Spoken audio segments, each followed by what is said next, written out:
প্রিয় ছাত্রছাত্রী, দর্শনে ভালো রেজাল্ট করার জন্য শুধুমাত্র এই চ্যানেলটিকে অনুসরণ করো, তাহলেই হয়ে যাবে।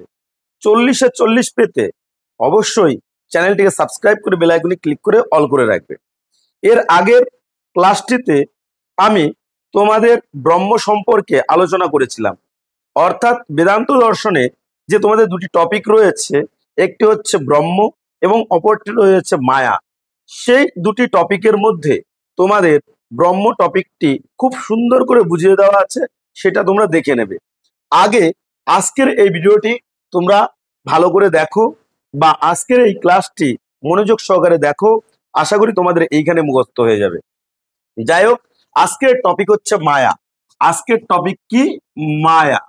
মায়া কি সেটা জানার জন্য আমাকে প্রথমে জানতে হবে কি, এই জগৎ হচ্ছে মিথ্যা আর ব্রহ্মই হচ্ছে একমাত্র সত্য। পারমার্থিক দিক থেকে ব্রহ্মই একমাত্র সত্য এবং জগৎ হচ্ছে মিথ্যা। এই জগৎ যে সৃষ্টি হয়েছে মায়ার থেকে। এই জগৎ সৃষ্টি হয়েছে কোথার থেকে? মায়া থেকে। এখন কথা হচ্ছে মায়া কি? সেই মায়া সম্পর্কে দেখো, বোর্ডে সুন্দর করে লেখা আছে, তোমায় আমি বুঝিয়ে দিচ্ছি। দেখো, জগৎকে মিথ্যা প্রতিপাদন করার জন্য শঙ্করাচার্য ব্রহ্মের যে শক্তিকে স্বীকার করেছেন, সেই শক্তিটি হচ্ছে মায়া। তাহলে ব্রহ্মের একটি শক্তিকে স্বীকার করেছেন কে? শঙ্করাচার্য। কাকে মিথ্যা প্রমাণ করার জন্য? জগৎকে মিথ্যা প্রমাণ করার জন্য শঙ্কর আচার্য এক প্রকার শক্তিকে স্বীকার করেছেন, যে শক্তিকে কি বলা হয়? মায়া বলা হয়। এই মায়া কার সৃষ্টি? মায়া হচ্ছে ব্রহ্মেরই সৃষ্টি। তবে তোমাদের মাথায় রাখতে হবে, এই মায়া সগুণ ব্রহ্মের সৃষ্টি। এই মায়া সগুণ ব্রহ্মের সৃষ্টি, একথা তোমাদের মাথায় রাখতে হবে। দেখো, মায়া কি করে? মায়া এমন এক প্রকার শক্তি যা ব্রহ্মকে আবৃত করে রাখে। তাহলে কাকে আবৃত করে রাখে? ব্রহ্মকে আবৃত করে রাখে। অনেকে বলো, স্যার আমাদের সমস্যা হয়, তার জন্য আমি আগেই বোর্ডে লিখে দিয়েছি, কিন্তু তোমরা আমার কথাগুলো মনোযোগ সহকারে শোনো, সেইখান থেকেই কিন্তু কোশ্চেন গুলো হবে। মায়া এক প্রকার শক্তি যা ব্রহ্মকে আবৃত করে রাখে বা ঢেকে রাখে। তাহলে কি করে? ব্রহ্মকে আবৃত করে রাখে বা ঢেকে রাখে। মায়ার যে অপর আবার নাম রয়েছে, শঙ্করাচার্য মায়াগুলিকে কয়েকটি সমার্থক অর্থে ব্যবহার করেছেন। যেমন অবিদ্যাকে মায়ার সমার্থক শব্দ হিসেবে অজ্ঞানকে, মায়ার সমার্থক শব্দকে হিসেবে অধ্যাসকে গ্রহণ করেছেন।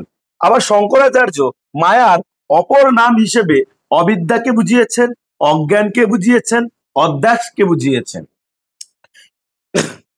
শঙ্করাচার্য বলেছেন যে মায়া আসলেই অবিদ্যা, মায়াই হচ্ছে অজ্ঞান, মায়াই হচ্ছে অধ্যাস। যখন জীবের ক্ষেত্রে ভুল ত্রুটি ধরা পড়ে, তখন সেটাকে আমরা কি বলি? অবিদ্যা। আর যখন ঈশ্বরের ক্ষেত্রে ভ্রান্তি সৃষ্টি হয়, তখন সেটা হয়ে যায় মায়া। যখন ঈশ্বরের ক্ষেত্রে বা ব্রহ্মের ক্ষেত্রে যখন ভ্রান্তির সৃষ্টি হয়, তখন সেটাকে আমরা বলি মায়া। আর যখন মানুষের ক্ষেত্রে, অর্থাৎ ব্যক্তির ক্ষেত্রে, জীবের ক্ষেত্রে কি হয়? ভুল বা ভ্রান্তি হয়, তখন তাকে আমরা বলি কি? অবিদ্যা। ক্লিয়ার? এখন আমাদের বুঝতে হবে যে অদ্বৈতবাদীরা বা শঙ্করাচার্য বা অদ্বৈত বেদান্তবাদীরা জগৎকে মায়া বলে উল্লেখ করেছেন। অর্থাৎ শঙ্করাচার্য বলেছেন জগৎ মায়ারই সৃষ্টি। তাহলে জগৎ কিসের থেকে সৃষ্টি হয়েছে? মায়ার থেকে সৃষ্টি হয়েছে। আর এই মায়া হচ্ছে ব্রহ্মের সৃষ্টি। এই মায়া ব্রহ্মের সৃষ্টি। তাহলে কার সৃষ্টি? মায়া হচ্ছে ব্রহ্মের সৃষ্টি। আমাদের একথা মাথায় রাখতে হবে যে আমি আগেই বলেছি, ব্রহ্ম সত্য, জগৎ মিথ্যা। ব্রহ্মই হচ্ছে একমাত্র পারমার্থিক দিক থেকে সত্য, আর জগৎ হলো মিথ্যা। জগৎ ব্রহ্মের পরিণাম নয়, জগৎ ব্রহ্মের বিবর্ত। জগৎ ব্রহ্মের কি? বিবর্ত। অর্থাৎ তোমাদের মাথায় রাখতে হবে, ব্রহ্ম কখনোই জগতে পরিবর্তন হয় না, ব্রহ্ম জগতে রূপান্তরিত হয় না, বরং জগৎ কি হয়, ব্রহ্মে বিবর্ত হয়। মানে আমরা ভুলবশত ব্রহ্মকে জগৎ হিসেবে দেখি, আমরা ব্রহ্মকে জগৎ হিসেবে দেখি। দেখো, মায়ার শক্তির জন্য ব্রহ্ম জগতে কি হয়, প্রতিভাত হয়। কার জন্য? মায়ার শক্তির জন্য। মায়ার শক্তির জন্য ব্রহ্ম জগতে কি হয়, প্রতিভাত হয়। কখনোই কিন্তু ব্রহ্ম জগতে রূপান্তরিত হয় না, ব্রহ্ম কখনোই জগতে পরিবর্তিত হয় না, বরং ব্রহ্মকে আমরা জগতে মনে করি, জগৎ হিসেবে মনে করি।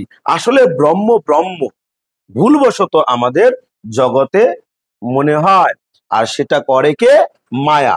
এখন আমাদের জানতে হবে মায়ার কাজ হলো দুটি। এখন আমাদের জানতে হবে মায়ার কাজ দুটি। তাহলে এটা বলবে না মায়ার কাজ দুটি, একটি হচ্ছে থাল বাসন দেওয়া এবং কাপড় কাচা। তা নয়, মায়া কখনো এখানে মানুষ নয়। মায়া হচ্ছে ব্রহ্মের শক্তি, যেটা ভ্রান্তির ফলে হয়, ভুলের ফলে হয়, অজ্ঞানের ফলে হয়। তাহলে মায়ার কাজ হচ্ছে দুইটা, এক হচ্ছে আবরণ, আরেকটা হচ্ছে বিক্ষেপ। আবরণ কি করে? আবরণ হচ্ছে সত্যকে ঢেকে রাখে। ব্রহ্ম যে পরম সত্য, ব্রহ্ম যে পারমার্থিক দিকে সত্য, সেটা ঢেকে রাখে কে? সেটা ঢেকে রাখে আবরণ। আর বিক্ষেপ হচ্ছে মিথ্যাকে সৃষ্টি করে, মিথ্যাকে সৃষ্টি করে। বিক্ষেপ কি করে? মিথ্যাকে সৃষ্টি করে, অর্থাৎ মিথ্যা বস্তুকে সৃষ্টি করে।